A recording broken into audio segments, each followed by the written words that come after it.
Hello and good evening, everyone. Welcome back to the channel. Glad to have you here. Before we get started, make sure to like and subscribe my videos. That always helps me out. Tonight we're going to go over a little bit of a war video. I run the hidden path number 7 in tier 3 and 4 wars for the Black Order Thanos. I will say that I have the detect mastery on, and I bring Omega Red DPXF for synergy, and then CMM in case I run into a tech.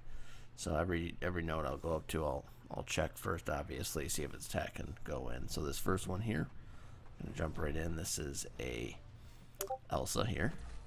Obviously suicide's on, so basically we're just going to stay pretty aggressive with her, try to pin her in the corner, keep the stacks on her, and just wear her down there, easy peasy, no problem. As long as you have a mutant, she is make quick work of her. Though that's kind of why we bring Omega here. He counters pretty much everything outside of robots. So if we run into a robot, that's what we have CMM for. So we're gonna move to the next node. No persistent charges, and it's not a tech, so we'll take Omega in again. We got a Nihilus. Just gonna try to, again, same strategy, try to stun, mind the unstoppables, keep the stacks up on them, get that working in our favor. Mess up a little bit there. The node has unblockable after a certain amount of blocked hits, so I kind of forgot about that. Fortunately, get a little intercept in and move on from that fight. Then we're going to move into the next one here. Again, not a tech, so we know we're going to bring Omega Red in. I'm going to heal him up a little bit. Throw a couple of tier 3s in him just to, get him close to topped off. I know typically this is, you run into a lot of Korgs or Havocs here, so this one does end up being Havoc. I'm just going to try to bait out some heavies and then use my heavy to take the Aegis charges off if possible. So you got one heavy. Got lucky on that one, actually. I timed that a little poorly. Get another heavy in. Mess up here a little bit. As you can see, I got a little bit overly aggressive, and he threw that S1. Unfortunately, it was unblockable. Take a big chunk of my life off with those plasma detonations, so I'm going to try to build up to an S3, get some stacks on him, gain some health back, and drain his power a little bit here.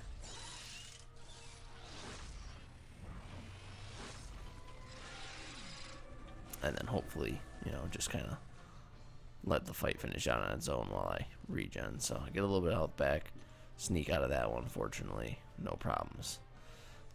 At this point, as you can see, I'm out of energy, so I'm going to move up basically to the next node, I believe, and then I'm going to wait and come back and move later. Here I'm checking to see if either of these fellows on the middle mini bosses have suicides, just so that I can know for the future. So this is later on that evening, so I'm going to boost up for this fight. And the reason why I'm healing Omega Red now is because my plan is to use him for the rest of my path. I'm not going to use him for this Iron Man Infinity War fight. Just check to make sure I was recording. So because I'm going to boost up, I don't want to use potions after I boost, because then I get less bang for the buck. Healing first will allow me to heal up a larger portion, and then the percentage increase goes on after. So throw on some of these, and then we're going to take CMM into this fight, and then try to take down this Iron Man Infinity War.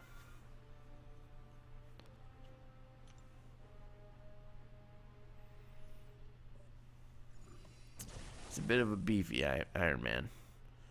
And if I recall correctly, this was the fellow who I looked to see if he had suicides on, and he did not. So we don't even have that advantage going for us. Sometimes suicides make it a bit easier because of the recoil damage, especially with Iron Man Infinity War. So basically the strategy here is bait out heavy by blocking, then return with my heavy, get that stun, get the armor breaks, because when you know, if you don't know, when you heavy interrupt them with her heavy, it breaks all the armor breaks on them. So the beginning of this fight is always a little bit more difficult. I mess up there and take a shot from the special, and then we're just gonna try to recover here. I have a couple more mistakes in this fight, but you'll see how it goes. As you can see, there's the flow node active. That's why he's got those 3 stacks of power gain. He's just launching specials like a madman. Mess up there again. Now, like at this point, I'm thinking, oh man, this fight is not going well at all. So we're gonna try to recover. We're gonna try to build up to the 25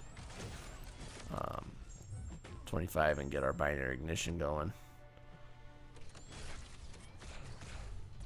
Parry that, get a couple of charges, getting close here.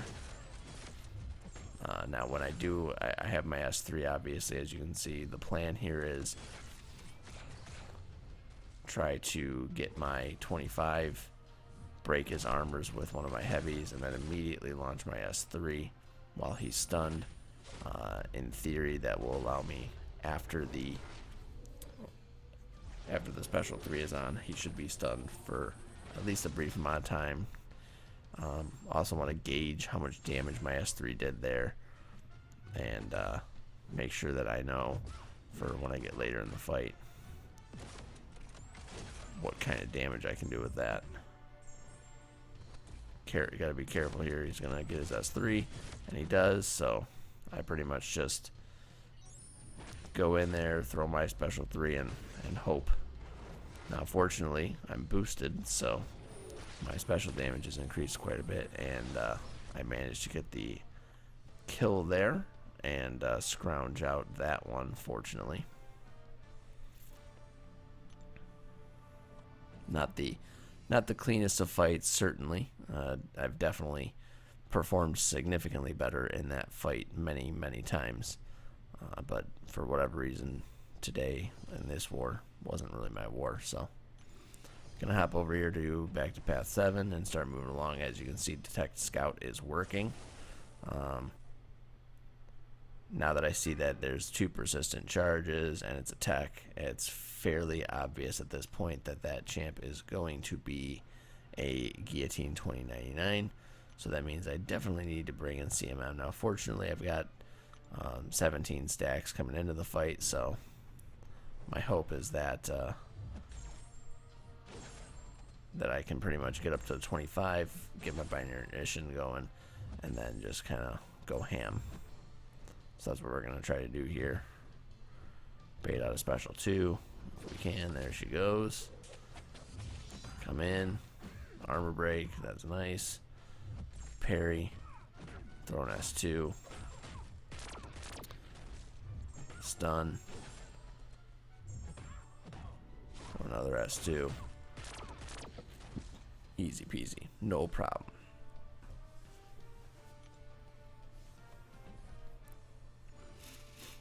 Move up again, and of course another tech. So unfortunately at this point I'm thinking, man, those potions that I used in Red Skull were pretty pointless.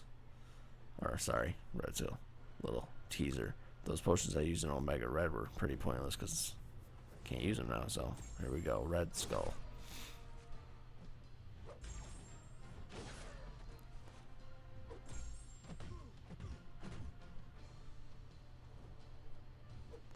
Pretty much doing the same thing as always, trying to build up to my 25 charges.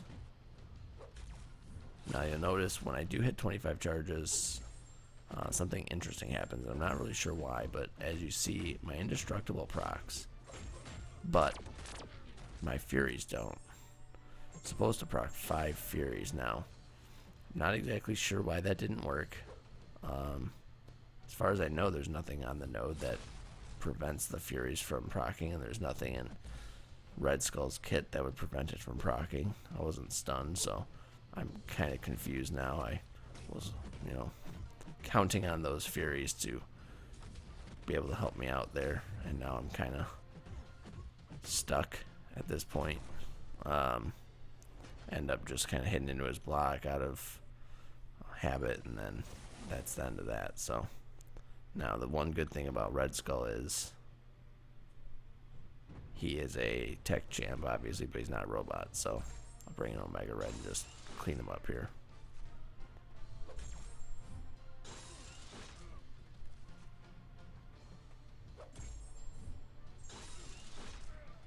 Parry heavy, parry heavy.